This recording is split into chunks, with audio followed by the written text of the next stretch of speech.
Di video kali ini gue bahas e-reader Gramedia digital termurah ya yang bisa kalian dapetin saat ini. Dan sebelumnya thank you banget buat yang udah request rekomendasi kali ini. Dan kalau kalian masih punya request lain, kalian bisa tulis di kolom komentar.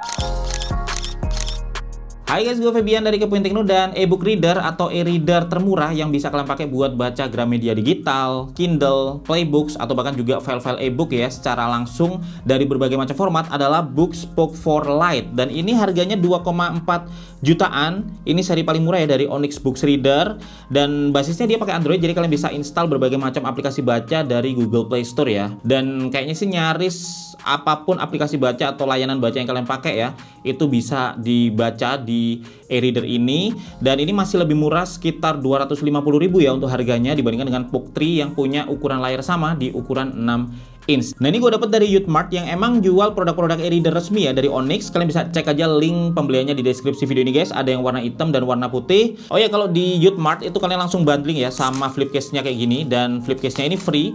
Jadi di harga 2,4 juta langsung dapat 2 box kayak gini ya. Satunya e-reader, satunya flip case-nya. Lumayan, flip case ini juga cukup berguna ya. Pengalaman gue pakai e-reader, dia bisa ngelindungin layarnya dengan lebih baik ya daripada mentahan atau polosan nggak pakai cover. Dan ya, kita buka dulu dari covernya kali ya. Jadi covernya kayak gini untuk boxnya, cukup rapi ya. Dan ini sebenarnya bukan cuman bisa dipakai buat Book 4 Lite ya, tetapi dia juga bisa dipakai buat Book 2 kalau kalian punya Book 3 dan Book 4 series. Karena ukurannya memang sama ya, di ukuran layar 6 inch, dan dimensi dari e-readernya pun bisa dibilang hampir sama untuk panjang dan lebarnya ya. Dan ini untuk case-nya bagus banget. Jadi case-nya tuh nggak polosan ya, tapi colorful kayak gini guys. Nah ya, jadi ada brandingnya Books di sini. Untuk case-nya sendiri sangat berkualitas menurut gue ya, dari finishing outernya ini bagus banget. Jadi kayak matte, terus dia kayak ada leathernya gitu ya. Terus kemudian kalau kita buka, dia ini ada sisi lembutnya di sini, terus ada magnetiknya juga. Dan untuk bagian belakangnya ini keras ya guys. Jadi ini kayak apa ya, protective case, keras di bagian sini tapi lembut di bagian sini.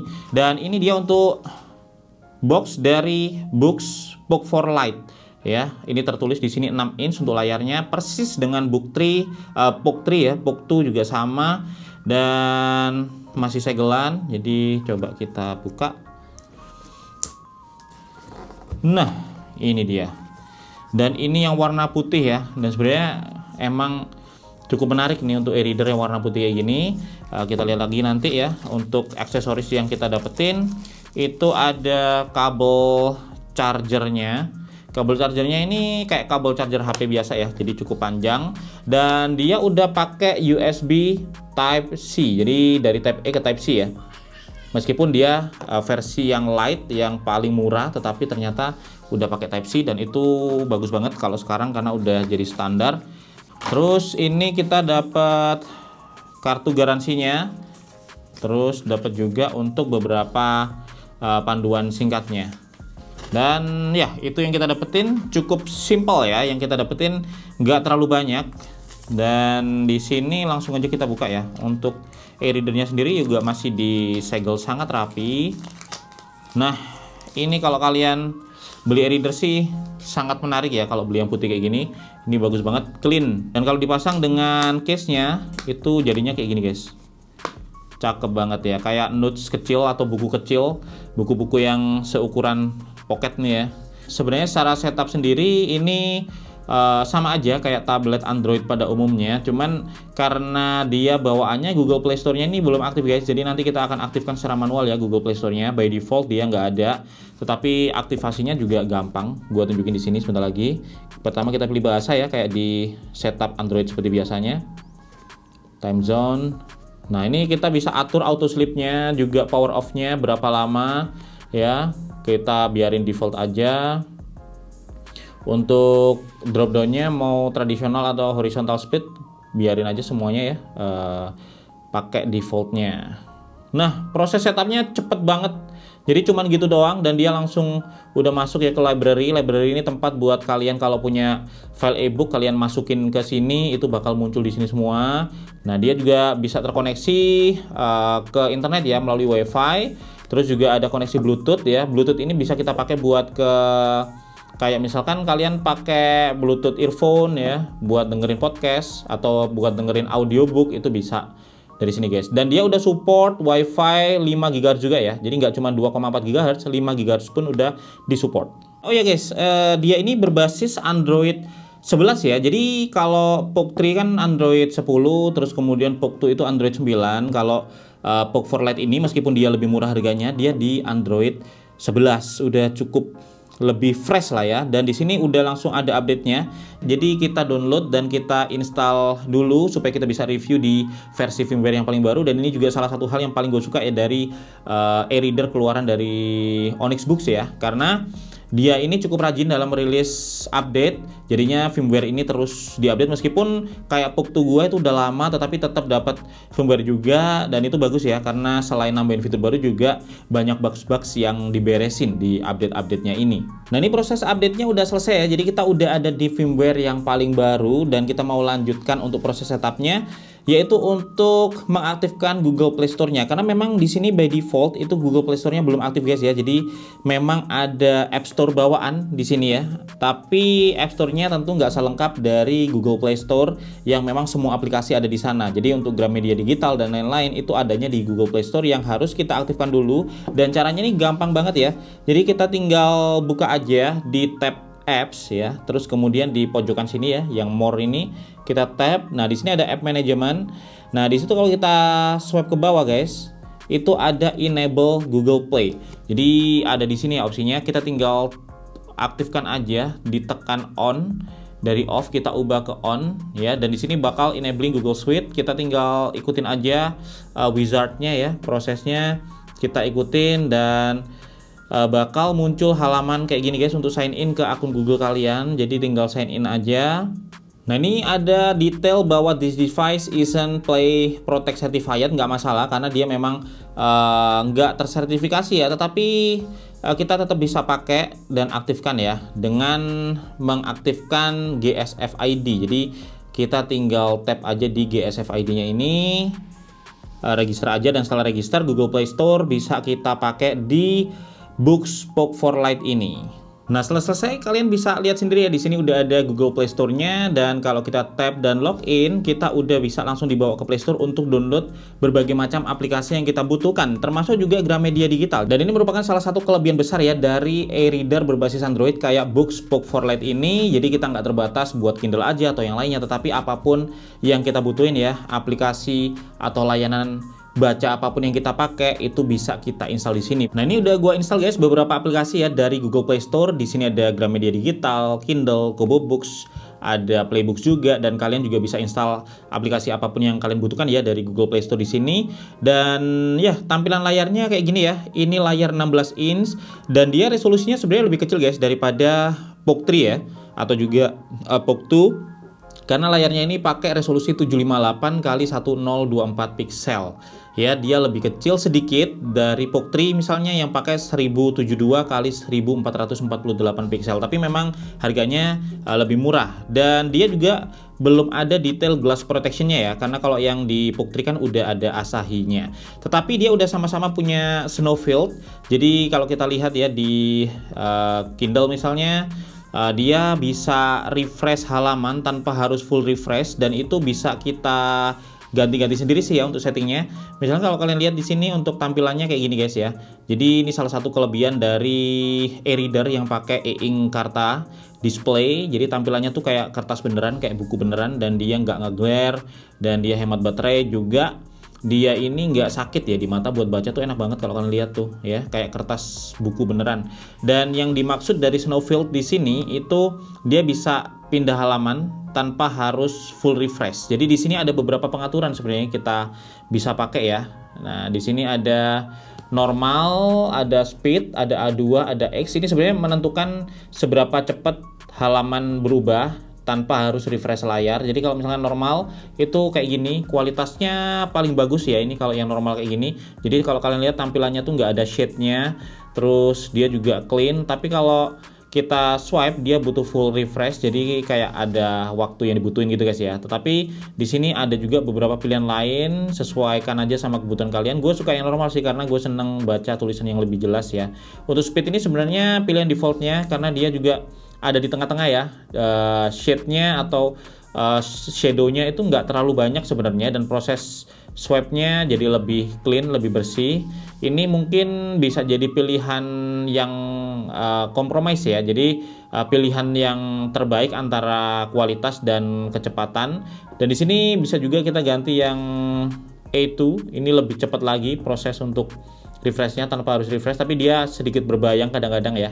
Tuh ada sedikit bayangan kecil di sini, dan ini bisa hilang sih kalau misalkan kita refresh gini. Kalau misalkan bayangannya terlalu banyak, kalian bisa refresh dan kalian bisa baca lagi kayak ini.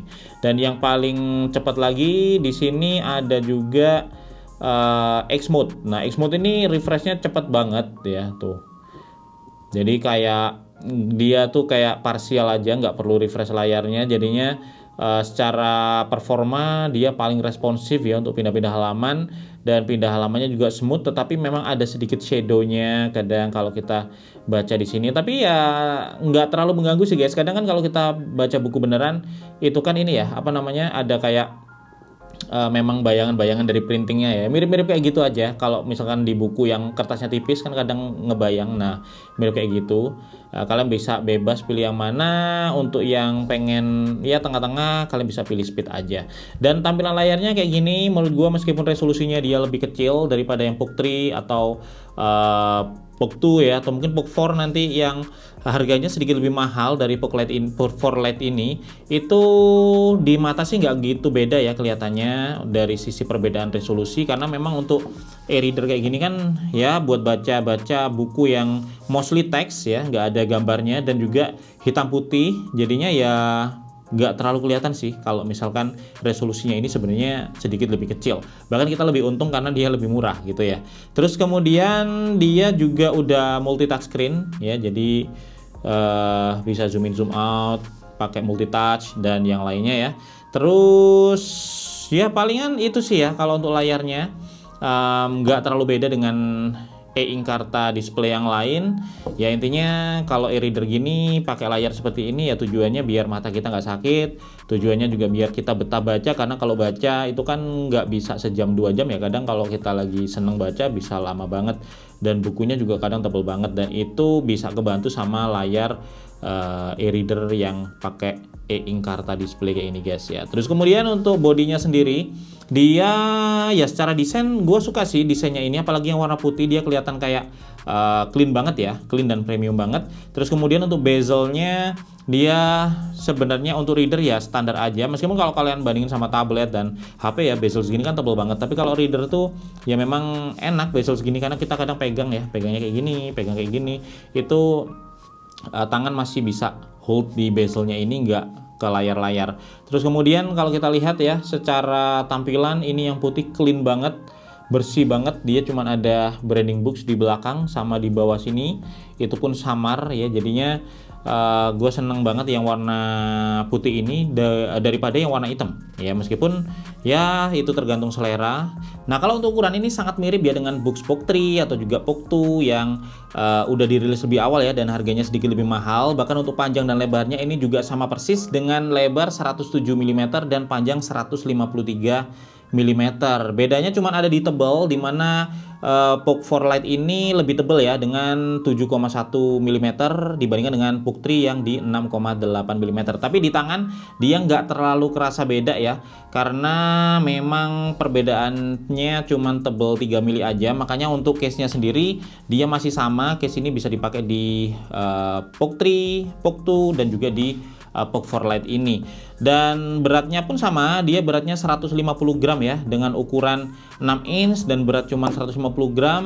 Ya dia portable banget, bisa kita bawa kemana-mana, dimasukin tas juga nggak ngabisin tempat, bahkan dipakai buat baca lama. Dengan tangan satu begini nggak capek guys ya, dan masih sangat ringan, pakai tangan dua juga enak. Jadi ini bisa dibilang ukuran e-reader yang sangat portable. Untuk material dia full plastik, jadi bagian bezel, terus kemudian bagian depan ini plastik semua ya. Begitu juga dengan bagian belakang ini juga plastik, dan frame-nya ini juga plastik. Jadi semuanya full plastik, tapi secara build quality ini udah solid ya, dan finishingnya juga bagus. Dia pakai matte, jadi di tangan itu nyaman dan kesannya juga lebih premium guys ya. Dan untuk di sebelah sini samping-samping dia polos, samping sini juga polos. Dan di bagian atas itu ada satu tombol ya, ini tombol power. Terus kemudian di bagian bawah, nah ini ada port USB Type-C dan ada satu lubang mic ya. Dan untuk port USB Type-C-nya ini sekilas kayak lubangnya dari micro USB ya, padahal ini USB Type-C. Tadi kita juga dapat kabelnya kan USB Type-C tuh ya, jadi masuk USB Type-C-nya. Dan ini bagus sih ya, karena udah pakai port yang standar saat ini. Dan nggak tahu kenapa desainnya kayak sekilas kita ngelihatnya kayak ngelihat desain atau lubang dari micro USB ya. Nggak tahu deh, mungkin karena memang pernah kepikiran kali ya, untuk sebelumnya mungkin kepikiran untuk pakai port micro USB, jadinya dibuat lubang seperti ini. Atau cuman gara-gara desainnya aja nih, karena desainnya itu kan ini frame-nya kepecah jadi dua ya. Frame bagian bawah itu yang lengkungannya rounded ini guys, terus frame bagian atas itu yang lurus sini, jadi seolah-olah jadi berkesan kayak micro USB. Tapi anyway, di luar lubangnya yang mungkin bakal bikin kalian terkecoh ya, ini portnya USB Type-C kok. Terus kemudian untuk speaker nggak ada di sini. Speakernya nggak ada karena memang e-reader ya, nggak terlalu butuh speakernya, kecuali di Boox Nova Air yang kemarin sempat gua review juga, itu ada speakernya buat dengerin musik dan lain-lain. Tapi dalam banyak momen mungkin kalian nggak butuh speaker memang di e-reader ini. Untungnya dia udah ada ini ya, udah ada Bluetooth, bisa connect ke Bluetooth 5 buat dikonekin ke earphone misalnya. Kalau kalian mau konekin TWS earphone bisa, dan kalian bisa baca sambil dengerin musik melalui Bluetooth sini. Dan ya itu untuk materialnya. Terus kalau untuk untuk Type-C-nya ini, portnya ini udah support OTG ya. Jadi kalau kalian punya e-book yang tersimpan di flash disk misalnya, atau juga di kayak SD card ya, kalau ada SD card ke Type-C-nya, kalian bisa readernya kalian tanjepin sini dan bakal langsung kedetek juga karena dia udah support OTG. Terus untuk baterainya di ukuran yang portable kayak ini, baterainya sama ya kayak di POC 3, dia 1500 mAh dan ini awet banget. Dia bisa bertahan cukup lama ya, tergantung dari pemakaian. Kayak misalkan buat sering dipakai baca itu bisa bertahan 3 hari sampai 1 minggu. Bahkan kalau misalkan kalian standby kan itu bisa bertahan 2 minggu 3 mingguan dan dia masih nyala guys ya, siap dipakai buat baca. Dan memang untuk baterai dari e-reader itu dibuat awet begini, dan memang bisa awet secara naturnya karena secara spesifikasi dia cukup minimal, jadi kebutuhan akan power cukup minimal, dan layar e-ink Karta Display gini juga nggak terlalu banyak makan daya ya, jadinya ya lebih awet yang jelas daripada tablet konvensional. Nah kalau untuk performanya secara detail spesifikasi memang ada sedikit perbedaan ya dengan Boox POC 3 yang harganya lebih mahal. Jadi kalau kita lihat di AIDA 64 di sini bisa kelihatan ya untuk detailnya guys ya. Jadi di sistem itu kita bisa tahu kalau untuk memorinya dia pakai 16 GB, ini setengahnya dari POC 3 yang pakai 32 GB ya. Untuk RAM-nya sendiri masih sama 2 GB. Terus kemudian CPU ini juga sedikit berbeda karena di sini dia pakai quad core CPU atau 4 core CPU ya, 2 GHz. Sedangkan untuk di POC 3 dia pakai octa core atau 8 core CPU 1,8 GHz. Tetapi untuk performa realnya kalau kita pakai buat baca-baca itu sama lancarnya guys, jadi kayak nggak ada perbedaan ya. Kita ganti-ganti halaman dia juga mulus. Terus kemudian kita pindah antar aplikasi ya pakai multitask, ini juga masih mulus. Jadi performanya udah cukup bagus, sama kayak di POC 3, nggak terlalu kerasa beda. Meskipun secara CPU dia less powerful. Secara storage ya yang paling kerasa, kalau kita lihat storage-nya di sini perbedaannya memang cukup kelihatan nih. Nah ini untuk storage-nya sendiri dia dari 16 GB setelah gua install beberapa aplikasi kayak Gramet dan lain-lain ya, itu tinggal 6 GB aja yang free. Jadi sisanya kepake juga buat sistem dan yang lainnya. Jadi ada 6 GB storage yang bisa kita pakai buat nyimpen file-file e-book misalnya, atau juga download aplikasi yang lainnya. Dan mungkin buat kalian yang murni buat baca e-book, tentunya 6 GB ini sebenarnya udah banyak banget ya. Ini udah bisa buat ribuan e-book kayaknya. Tetapi kalau kalian pengen yang lebih lega, memang kayak Book3 itu lebih jadi solusi karena dia 2 kali lipatnya untuk storage yang dipakai ya. Tetapi kalau memang budget yang jadi concern, ya menurut gua nggak ada masalah dengan Book4 Lite ini. Toh 6 GB untuk sebuah ebook itu sudah sangat banyak menurut gua. Terus kemudian untuk performanya sendiri ya, kalau kita coba di sini buat Kindle ini udah sangat lancar ya. Jadi buat baca Kindle dia mulus, nggak ada masalah. Nah, performanya di Playbook juga sebenarnya cenderung sama aja, nggak ada bedanya dengan di Book3 juga. Dan untuk baca sih udah lebih dari cukup ya sebenarnya. Kalau kita buat pindah-pindah halaman juga sama kayak di Kindle, cukup mulus ya. Untuk performanya secara tampilan juga bagus banget, di mata juga enak. Tapi mungkin kalian penasaran sama Gramedia Digital ya. Nah, ini kita buka Gramedia Digital. Kebetulan gue juga akunnya merupakan akun premium ya, premium member. Dan di sini, nah ini tergantung juga ya. Kalau kalian lihat tadi kayak ada bayang-bayang gitu, itu karena di sini settingnya gue pakai normal. Kalau kita pakai speed, dia ya nggak terlalu bayang-bayang loh ya. Jadi lebih mulus dibandingkan yang tadi. Dan kalian bisa atur sesuka hati aja. Untuk performanya seperti ini ya. Tampilannya memang kalau kalian lihat agak beda ya dengan yang di Kindle atau di Playbook atau mungkin e-booknya langsung. Karena untuk di Gramedia Digital ini dia semacam kayak PDF gitu guys ya. Jadinya mungkin kayak, nah ini juga salah satu fitur yang cukup menarik. Kalau kalian lihat di sini kayak seolah-olah kepotong ya. Dia kepotong di sampingnya. Kita bisa atur di sini untuk ininya guys, apa namanya, app optimization-nya. Nah, di app optimization sini kita bisa atur dari default app-nya yang dibutuhkan, DPI-nya berapa. Kalau kita atur default begini, dia jadi full ya, nggak kepotong.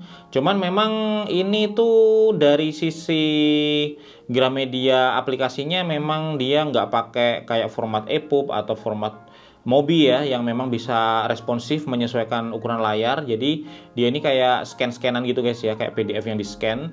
Jadi kalau kita pakai buat baca di reader yang ukurannya segini, dia memang cukup kecil untuk tampilannya. Kalau kita gedein dia akan kepotong. Nah, tapi menurut gua udah lumayan enak lah ya, karena di ukuran segini menangnya portabilitas.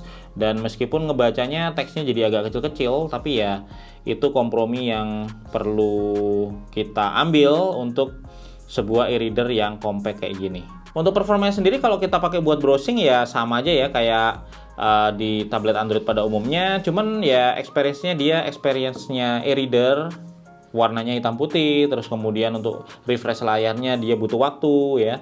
Dan untuk tampilannya sendiri ya kayak kita baca koran jadinya, karena dia websitenya jadi hitam putih, terus di layar karta kayak gini. Tetapi ya menurut gue enak-enak aja kalau misalnya kalian emang suka baca website dan dalam waktu lama ya, terus baca manga misalnya, atau juga novel-novel online, itu jadinya lebih enak di sini karena kita bisa baca tanpa khawatir mata sakit ya.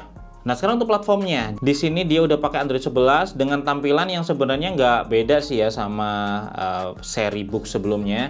Jadi di awal sini ada library. Ini kalau kalian punya file e-book ya, atau juga file-file PDF itu bakal langsung muncul di sini. Bisa kita baca, bisa kita kasih anotasi ya, kita notes misalnya, dan yang lainnya. Terus kemudian ada store. Ini store-nya bisa diaktifin atau bisa dinonaktifin. Dan ini store dari book sendiri ya. Gue sendiri nggak pernah pakai ini, bahkan selalu gue nonaktifin. Dan nonaktifinnya juga mudah, kita bisa di settings ya, terus store setting di sini bisa di disable aja, meskipun dia nggak bisa dihilangin ya, menunya tetap di sini. Tetapi kalau di disable ya dia ketutup kayak gini guys. Dan karena nggak pernah kita pakai, gue lebih seneng kayak begini. Terus untuk storage ini bisa lihat sisa storage-nya ya. Terus kita bisa explore juga untuk folder-foldernya secara manual sama seperti di Android. Jadi dia sangat fleksibel untuk file explorer-nya. Dan di sini udah ada kayak kategorinya sendiri ya. Dokumen bisa ngumpul dokumen, gambar ngumpul gambar. Begitu juga file APK, karena kita bisa install langsung ya untuk aplikasi langsung dari file APK ini. Jadi kalian bisa download APK dari internet, terus kalian install langsung di sini tanpa Play Store, itu juga bisa. Tapi gue lebih saranin kalian pakai Play Store-nya aja dengan aktivasi yang tadi udah gue jelasin juga ya. Terus kemudian di sini ada apps. Apps ini tempat dimana semua aplikasi berada. Jadi ini app drawer-nya. Dan ya kalian bisa akses semuanya. Aplikasi yang bawaan itu ada App Store. Di sini sebenarnya juga udah ada Kindle dan yang lainnya ya. Cuman sangat terbatas. Kalau kalian cari Gramedia pastinya kalian harus aktifin Play Store dulu atau download APK-nya. Terus kemudian ada Bookdrop. Nah, Bookdrop ini buat saling tukar file ya dari PC ke sini atau sini ke PC kayak gitu guys. Terus ada kalkulator, ada kalender memo, clock, dictionary, ini kamus ya, kamus. Terus ada galeri juga, ada musik juga ya buat mainin atau nyimpen musik secara offline. Ada navigation ball. Nah, navigation ball ini yang di sini guys, ini juga cukup berguna ya. Sebentar lagi gue bakal bahas. Ada Neo Browser, nih browser bawaannya. Terus ada push read untuk RSS ya. Ada recorder juga karena dia udah punya lubang mic di sini, ada mic-nya satu, ada screen saver, dan sisanya kalian bisa install aplikasi dari Play Store, nanti bakal muncul di sini semua. Dan ini tadi ada ini ya, navigation ball. Ini bisa kita atur ya di sini untuk memudahkan navigasi aja sebenarnya ya. Dan navigasinya pun di sini ada lewat navigation ball, di sini juga ada di bawah sini. Kalau kalian nggak pengen di bawah sini ada navigasi, di setting sini kita bisa atur ya navigasinya mau pakai apa di gesture setting sini. Jadi kita mau pakai navigasi bawah sini atau kita mau pakai gesture aja untuk lebih simple ya. Jadi kita bisa pakai swipe, itu juga bisa diaktifin di sini. Nah, kita bisa di sini langsung ada panduannya ya. Kalau kita swipe dari kiri itu apa, back home di tengah, dan kanan itu back. Kayak gitu guys. Dan ya gue lebih memilih swipe kayak gini karena layar jadi lebih clean ya. Dan juga di sini di settingnya ini ada banyak setting, termasuk untuk setting untuk update firmware ya, karena cukup sering diupdate. Terus ada sistem display juga, ini bisa diatur ya, banyak settingnya di sini. Full refreshnya setelah berapa tab itu bisa diatur guys ya. Terus kita juga bisa login ya ke akun Onyx kita, dan di sini kita bakal langsung dapat gratis 5 GB cloud storage ya untuk nyimpen dan juga sinkronisasi notes dan yang lainnya. Jadi untuk pengaturannya udah cukup lengkap, dan kalau untuk pengaturan baca itu ada di masing-masing aplikasinya guys. Jadi tiap aplikasi itu bisa kita atur berbeda-beda ya, sesuai dengan yang kita mau dan juga sesuai dengan tampilan yang terbaiknya masing-masing aplikasi itu. Contohnya untuk di Kindle ya, kita bisa atur, misalkan aja kita swipe di sini, kita bisa atur untuk dark color enhancement-nya itu bisa diatur seberapa gelap ya. Terus kemudian untuk light color filternya itu juga bisa diatur seberapa tinggi. Terus kemudian ada refresh mode yang tadi ya udah gue jelasin, dan ada app optimization juga ya di sini untuk mengatur DPI-nya. Jadi masing-masing aplikasi bisa diatur DPI-nya. Ini merupakan compatibility sih guys ya. Jadi setting compatibility, kalau misalkan tampilannya udah bagus, kalian nggak perlu sampai setting-setting ini. Tapi kayak Gramedia Digital tadi yang kepotong dan lain-lain, kalian bisa atur di sini, dan itu bikin kita bisa menikmati semua aplikasi dengan tampilan yang terbaik. Oke, jadi itu yang bisa gue share hari ini ya tentang detail dari Onyx Books Book for Light. Semoga aja bermanfaat dan juga ngejawab pertanyaan kalian yang request rekomendasi e-reader termurah untuk baca Gramedia Digital dan juga yang lainnya. Dan meskipun ada cukup banyak ya e-reader yang lebih murah dari ini, tetapi secara fleksibilitas dan juga secara fungsinya ini merupakan salah satu atau bahkan rekomendasi terbaik yang bisa gue kasih ke kalian, karena dia berbasis Android. Jadi kalian nggak terbatas pada satu aplikasi baca aja, tetapi bisa install semua aplikasi baca yang kalian butuhkan, termasuk juga Gramedia Digital yang mungkin kalian cari. Nah, untuk link pembelian kalian bisa cek aja di deskripsi video ini. Untuk pertanyaan atau juga request rekomendasi lainnya juga kalian bisa tuliskan di komentar. Subscribe ya kalau kalian nggak pengen ketinggalan rekomendasi-rekomendasi lain. Dan gue Febian dari Kepoin Tekno pamit dulu guys. Sampai ketemu lagi di video teknologi lainnya besok.